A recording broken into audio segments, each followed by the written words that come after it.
আজকে আমি শীতের একটা পিঠা আইটেম দেখাবো। সেজন্য আমি এখানে নিয়েছি আতপ চালের গুঁড়া। গুঁড়াটাকে সুন্দর করে ভেজে নিতে হবে।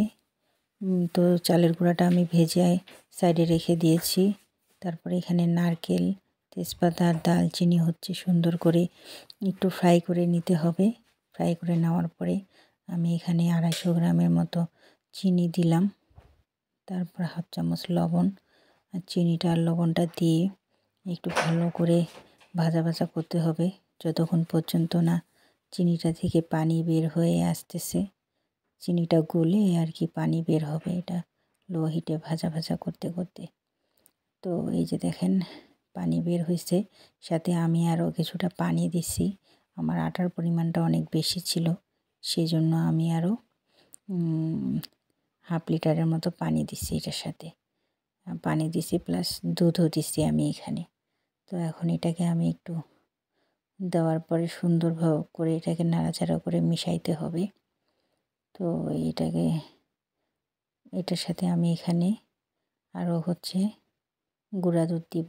তো এখানে আমি 1 টেবিল চামচের মতো গুঁড়া দুধ দিছি।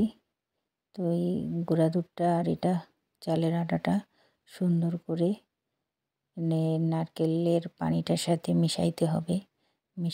ভালোভাবে মিশানোর পরে এটাকে সুন্দর করে মানে একটু সময় নিয়ে, যেন দলা না পাকিয়ে যায়, সময় নিয়ে এটাকে মানে ভাজা ভাজা করতে হবে যতক্ষণ পর্যন্ত এটা সুন্দর করে সিদ্ধ না হয়ে যায়। ভাজা ভাজা করতে থাকতে হবে, নাড়তে থাকতে হবে। মানে এটা আটাটা দেওয়ার পরে মানে নাড়তে থাকতে হবে, নাড়াটা বন্ধ করা যাবে না। আমরা যেভাবে হালুয়া বানাই ঠিক সেভাবেই। তো আমার কাছে মনে হচ্ছিল যে চালটা অনেক শুকনা হয়ে গেছে, তো আমি ওই জন্য একটু সাইড দিয়ে পানি দিলাম, যে ভালোভাবে মিশতেছিল না। তো আপনাদের কাছে এরকম কম বেশি মানে হতে পারে। যদি হয় তাহলে একটু গরম পানি দিয়ে দিবেন, তাহলে ওটা ঠিক হয়ে যাবে। তো এটা দেওয়ার পরে আমি অনেক সময় নিয়ে এটাকে ভালো করে মিক্সড করে আস্তে আস্তে ভাজা ভাজা করে নিচ্ছি। তো ভাজা ভাজা করতে অনেকটা সময় লাগে, আর এটা নাড়তে নাড়তে হাত ব্যথা হয়ে যায় অনেকটা একসাথে করলে। তো যাই হোক, আমি এখানে এখন দিব যে খেজুরের রসের যে গুড়টা আর কি, ওই লালি গুড়টা, ওইটা আমি কিছুটা পরিমাণে দিব।